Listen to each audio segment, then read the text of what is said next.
새해가 되고 벌써 한 주가 지났습니다. 새해 어떤 계획들을 세우셨고 또 한 주간 동안 어떻게 살아오셨는지요? 오늘은 한 해를 시작하면서 우리가 어떻게 살아가야 할까 하는 것들을 좀 생각해 보려고 합니다. 오늘 말씀대로 대전제는 우리의 모든 행사를 여호와께 맡기는 것입니다. 오늘 말씀 3절에 보면 너의 행사를 여호와께 맡기라 그리하면 네가 경영하는 것이 이루어지리라 그랬습니다. 하나님은 우리가 하는 모든 행사를 하나님께 맡기고 하나님이 그것을 이루어 주시기를 원하십니다. 여기서 행사라고 하는 것은 우리 어떤 이벤트가 아니고 우리가 살아가면서 행하는 모든 일들을 통틀어서 행사라고 말합니다. 또 맡긴다라는 이 단어는 원어적 의미로 보면 굴린다라는 의미를 가지고 있습니다. 높은 산에서 돌을 이렇게 굴리게 되면 그때부터는 내 손에서 떠나가 버리는 거죠. 내가 어찌 할 수 없고 이제 돌이 어디로 굴러가든지 그걸 지켜보는 수밖에 없는 것을 의미합니다. 마찬가지로 우리가 여호와께 행사를 맡긴다라는 것은 더 이상 내가 통제할 수 없고 하나님께서 어떻게 이끌어 가시는지 기다리는 것을 의미하는 것입니다. 그러나 오늘 본문을 전체적으로 자세히 보면 하나님께 떠맡기듯이 던져놓고 소극적으로 지켜보는 것을 의미하는 것은 아니라는 것을 보게 됩니다. 그래서 오늘은 여호와께 맡긴다는 것이 어떤 것을 의미하는지 몇 가지 살펴보려고 합니다. 먼저 첫 번째는 하나님의 주권을 인정하면서도 우리의 책임을 다하는 것을 의미합니다. 성경은 우리의 모든 행사를 하나님께 맡기라 하시면서도 모든 것이 하나님의 주권과 섭리 가운데 있으니 너는 아무것도 하지 말고 지켜만 봐라 이렇게 말씀하지 않으십니다. 마치 나일강에 히브리 아이들을 던지라 그랬을 때 모세의 부모는 갈대상자의 아이를 방수 처리를 해서 누이고 그 바로의 딸이 목욕하는 곳으로 흘러가게 하면서 그 누이 미리암을 보내서 어떻게 되는지를 계속 추적하게 했던 것과 마찬가지로 하나님이 어떻게 행하시는지를 살펴보면서도 우리가 하는 일들을 다 하는 것을 의미하는 것이죠. 오늘 보면 1절에서 3절 그리고 9절 말씀을 보면 계속해서 사람과 하나님의 역할이 병행돼서 나오는 것을 보게 됩니다. 1절에 보면 마음의 경영은 사람에게 있어도 말의 응답은 여호와께로부터 나오느니라 그랬습니다. 2절에도 사람의 행위가 자기 보기에는 모두 깨끗하여도 여호와는 심령을 감찰하시느니라 그랬습니다. 3절에서도 너의 행사를 그랬지만 너의 애가 사람이죠. 여호와께 맡기라 그리하면 네가 경영하는 것이 이루어지리라 그랬습니다. 9절 역시 사람이 마음으로 자기의 길을 계획할지라도 그의 걸음을 인도하시는 이는 여호와 신이라 그랬습니다. 여기 보면 사람은 어떤 마음의 경영을 하고 어떤 행위를 하고 어떤 행사, 일을 하면서 자기의 길을 마음으로 계획하는 일을 하게 됩니다. 그러나 계획하고 경영하는 일의 결과는 반드시 우리가 예상하고 계획하고 원하는 대로 되지는 않습니다. 결국 하나님이 이루시고 하나님의 뜻대로 응답하시고 우리의 걸음은 하나님이 인도해 내신다고 말씀하는 겁니다. 이 말씀을 우리가 얼핏 보면 좀 혼동이 될 수 있습니다. 그러니까 하나님의 주권이라는 개념과 우리의 경영이라는 이 개념이 서로 대립적이고 대조적인 개념인가 아니면 상호 보완적이고 협력적인 개념인가 해석하는 방법에 따라서 그 의미는 전혀 달라질 수 있는 것입니다. 하나님의 주권과 우리의 경영이 대립적이고 대조적인 개념이라면 우리가 계획하고 경영하고 행사를 진행하는 일은 아무런 의미가 없습니다. 왜냐하면 우리가 무슨 일을 계획하고 경영하든 결국 하나님의 뜻대로 하실 것이니까 우리가 하는 것이 무슨 의미가 있겠느냐 하는 것이죠. 그러나 반대로 이것이 보완적이고 상호 협력적인 개념이라면 큰 틀에서는 하나님께서 우리를 이끌어 가시고 인도해 내시지만 우리가 그 속에서 어떤 책임과 노력이 필요하다라는 것을 의미하는 것이 됩니다. 그럼 어떤 것이 맞는 것 같습니까?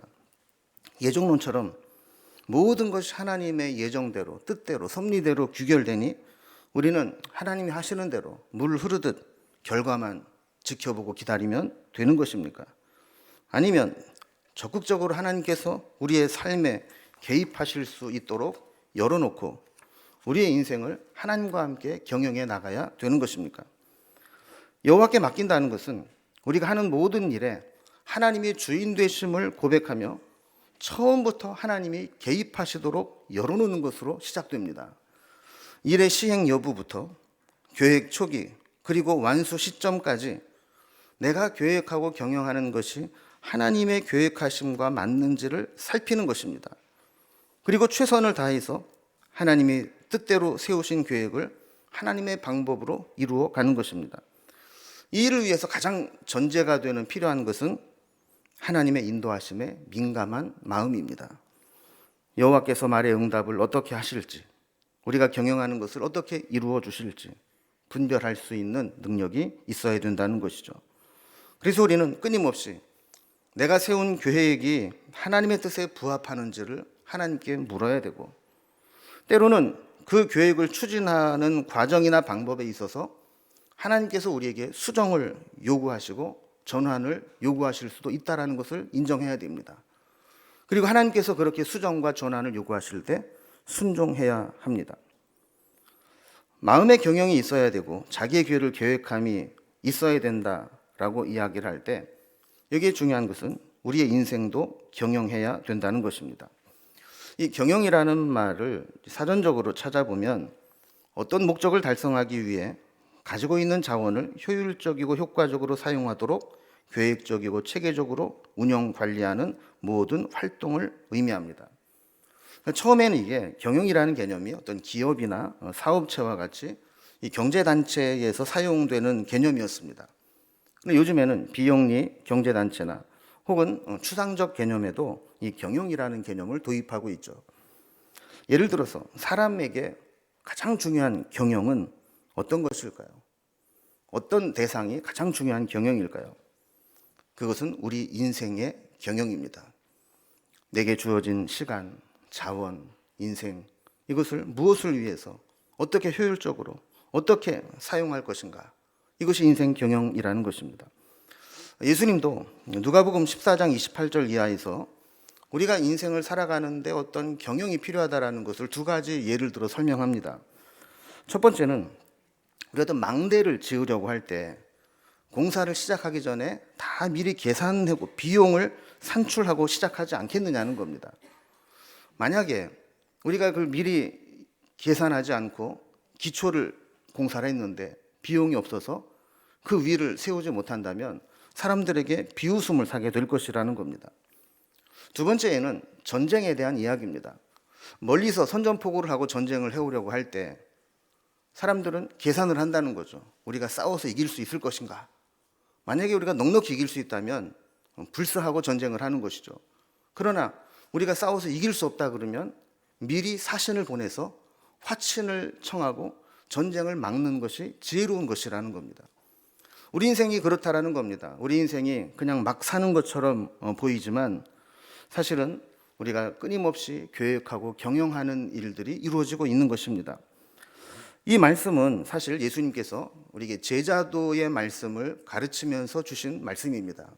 그러니까 우리가 주님의 제자가 된다라고 하는 것은 자신의 소유를 버리기도 해야 될 때가 있고, 부모와 처자와 형제 자매와 심지어 자기 목숨까지도 미워할 정도로 상대화시켜야 할 만한 일이라는 겁니다.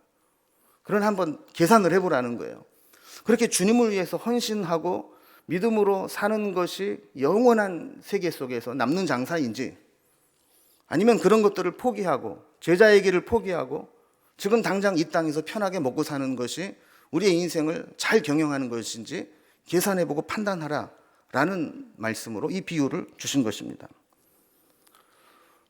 우리는 본능적으로 우리와 관련된 일에 있어서 계획을 세우고 상황을 예측하기도 하고 내가 가지고 있는 것들을 가지고 가장 최선의 방법을 찾아 나가려고 합니다.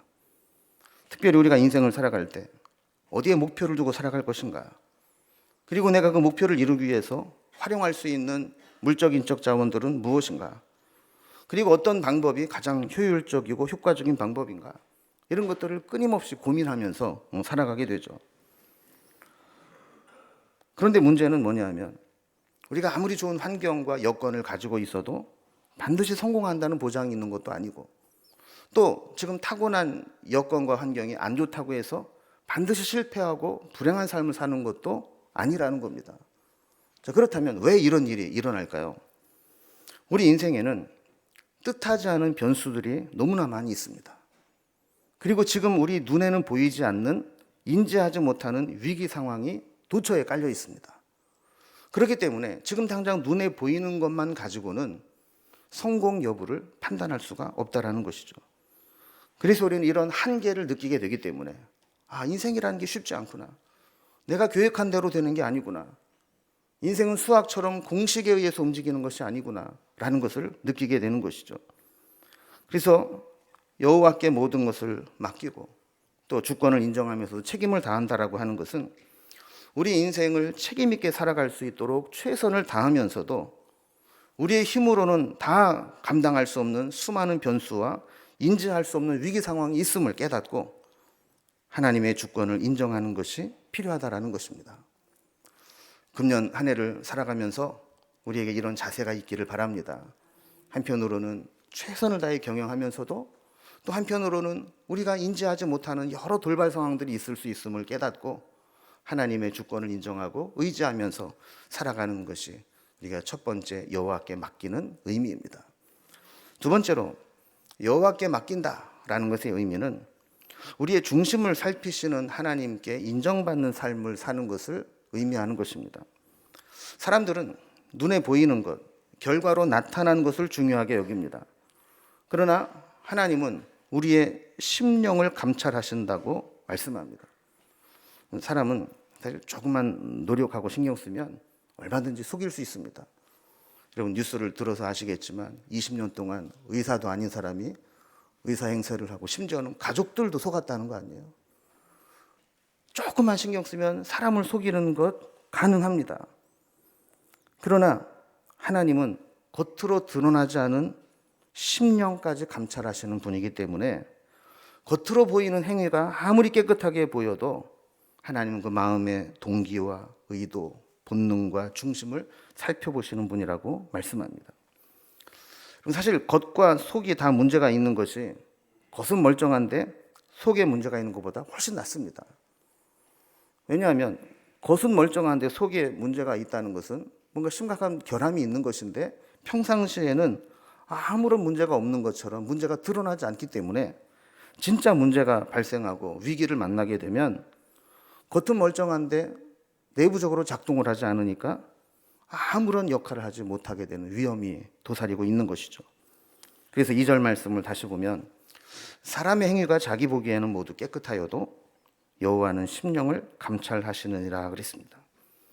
우리가 좋은 결과를 얻는 것도 중요하지만 하나님은 그것을 이루기까지 과정을 중요하게 여기십니다. 우리가 착각하고 있는 것은 내가 하는 것은 다 옳다. 내가 정말 깨끗하다. 겉으로 드러나게 그렇게 보일 수 있다라는 거예요. 또 다른 사람도 그렇게 보일 수 있게 할 수 있다라는 것입니다. 그러나 우리에게 중요한 것은 하나님 앞에 우리의 심령을 감찰하시는 하나님이 우리를 어떻게 평가하고 판단하느냐가 중요하다라는 거예요.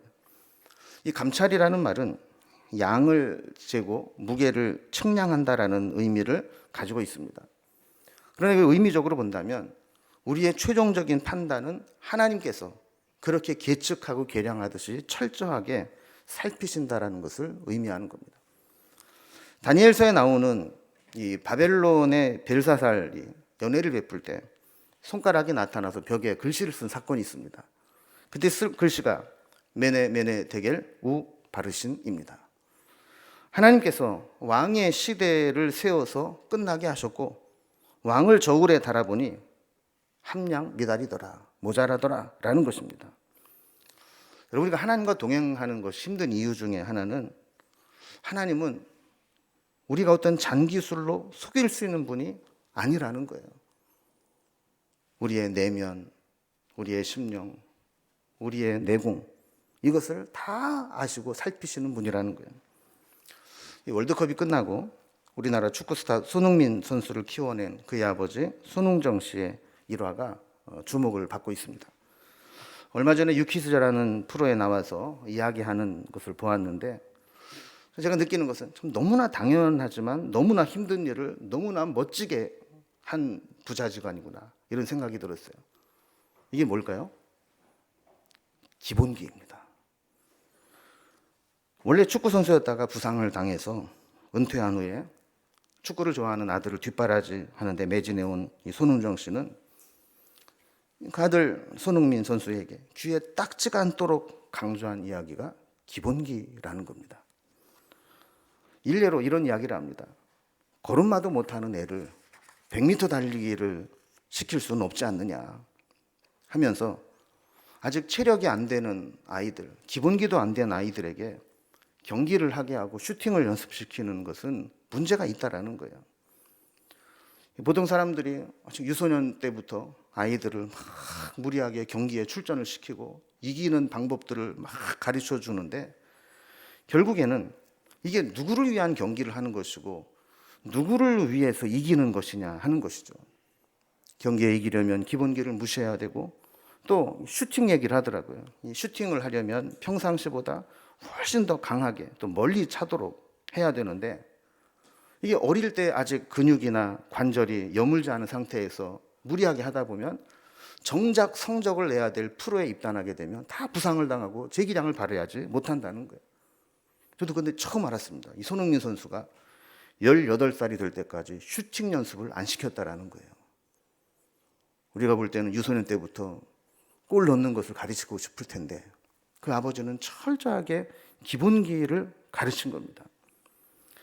여러분, 세상에서 어떤 분야에 성공을 하기 위해서도 이런 잔기술보다는 기본기가 중요하듯이 우리의 신앙에 있어서도 뭔가 눈에 보이는 것보다 중요한 것은 하나님을 향한 우리의 마음의 본질이고 신앙의 기본기입니다. 근데 이게 왜 어렵냐? 기본기는 재미가 없습니다. 빨리 겉으로 보이는 성과를 내고 싶은 욕심이 있는데 재미없는 것만 계속 하려니까 이거를 진행하는 게 어려운 겁니다. 조급함을 이기지 못하면 편법과 부정한 방법을 쓰고 싶은 유혹까지 받게 됩니다. 이럴 때 우리가 기억해야 될 것이 있습니다. 하나님은 우리의 심령을 감찰하신다. 보이지 않는 것까지 다 헤아리고 계시는 분이다. 그래서 우리가 어떤 삶을 살아가느냐가 중요한 것이죠. 4절 말씀 보면 여호와께서 온갖 것을 그 쓰임에 적당하게 지으셨나니 악인도 악한 날에 적당하게 지으셨느니라 그랬습니다. 여러분, 우리는 기본을 지키고 믿음으로 살려고 할 때 악인의 형통함을 보면서 시험에 들 때가 있습니다. 야, 나는 믿음으로 살려고 하는데 이것밖에 안 되는데 저 악한 사람들은 저렇게 편법을 쓰고 악을 행하는데도 저기 잘 되네? 나는 어떻게 살아야 되는가 고민을 하게 되는 것이죠. 성경은 우리에게 악인의 형통은 영원하지 않다라고 말씀합니다. 이 말씀을 현대인의 성경 번역으로 보면 여호와께서 모든 것을 자기 목적에 맞도록 만드셨으므로 악인들도 재앙의 날을 위하여 존재한다. 이렇게 번역을 했습니다. 하나님이 왜 일시적으로나마 악인들의 형통함을 묵인하시는가? 하나님의 목적대로 쓰기 위해서 그러신다는 거예요. 그 목적이 뭐냐?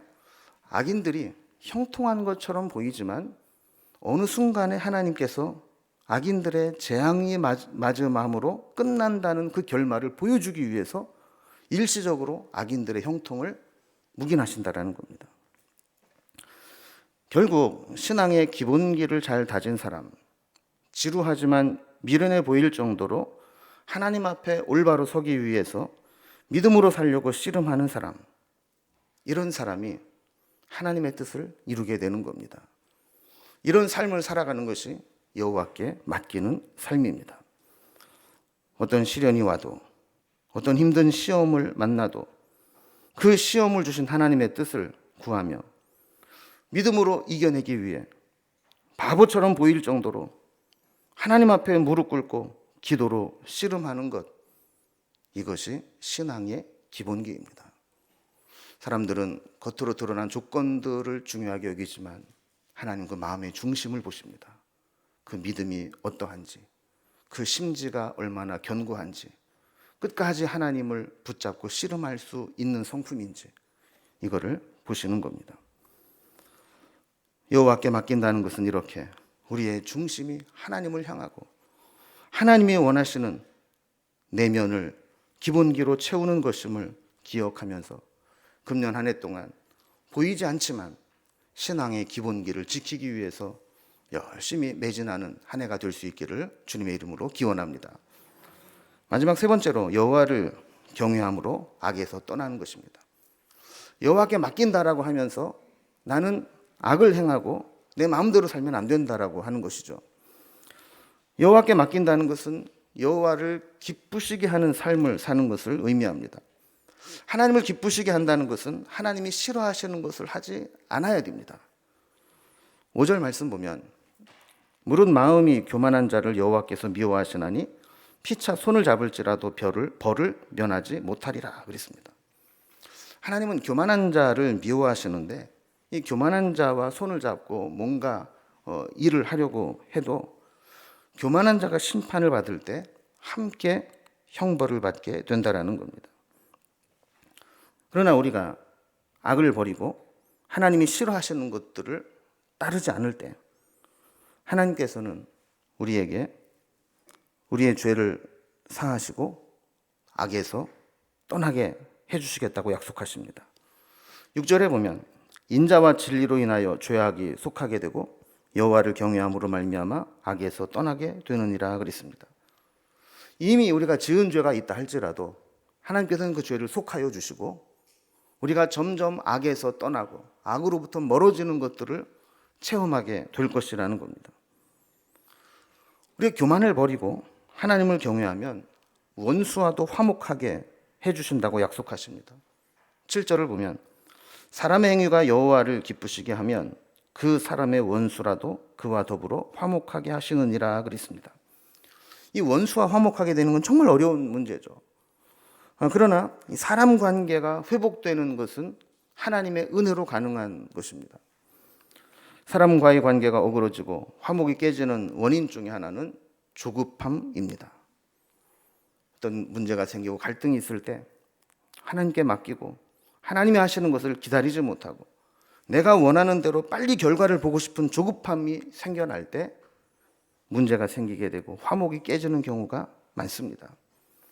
그러나 하나님께 모든 것을 맡기고 하나님을 기쁘시게 하기 위해 기다리고 있으면 하나님께서 그 관계를 화목하게 만드신다라는 거예요. 또한 하나님께 맡기고 사는 사람은 눈에 보이는 이익보다 하나님의 공의를 소중하게 여기며 살아간다라고 말씀합니다. 8절에 보면 적은 소득이 공의를 겸하면 많은 소득이 불의를 겸한 것보다 나으니라 그랬습니다. 믿음의 원칙이 없으면 살면서 유혹을 받고 갈등을 느낄 때가 있습니다. 불의한 많은 소득을 택할 것인가? 아니면 적지만 공의가 함께하는 소득을 택할 것인가? 하는 선택을 해야 될 때 흔들리고 갈등하게 된다면 하나님을 기쁘시게 하는 삶을 살지 못하게 됩니다. 모든 것을 하나님께 맡기고 하나님을 기쁘시게 하기로 정한 사람은 불의를 겸비한 많은 소득보다 공의를 행하는 적은 소득에 자족할 수 있는 것입니다. 여러분, 오늘 말씀을 마무리합니다. 새해를 시작하고 우리가 여호와께 우리의 인생을 맡기고 우리 인생 경영을 해나가게 될 때 하나님의 주권과 우리의 경영과 책임은 서로 대조되고 대립되는 개념이 아니라 상호 보완적이고 조화를 이루어야 된다는 것을 살펴보았습니다. 우리에게는 연약함과 한계가 있기 때문에 최선을 다한다 할지라도 하나님이 원하시는 것을 분별하면서 살아가야 되는 것이죠. 이렇게 할 때 하나님은 우리의 마음의 경영에 응답해 주신다라고 약속해 주셨습니다. 우리 죄악이 용서함을 받고 악에서 떠나게 됩니다. 사람과의 관계가 회복되고 원수와도 화목하게 됩니다. 이제 새해가 시작되고 한 주간이 지났습니다. 하나님과 함께 우리 인생을 경영하며 범사를 여호와께 맡기고 하나님과 함께 동행하는 2023년이 되기를 소망합니다. 우리의 모든 행사를 여호와께 맡기고 하나님과 함께 하나님의 개입하심을 적극적으로 열어놓고 하나님과 동행하며 살아갈 여러분이 살아갈 2023년을 주님의 이름으로 응원하며 축복합니다. 기도하겠습니다.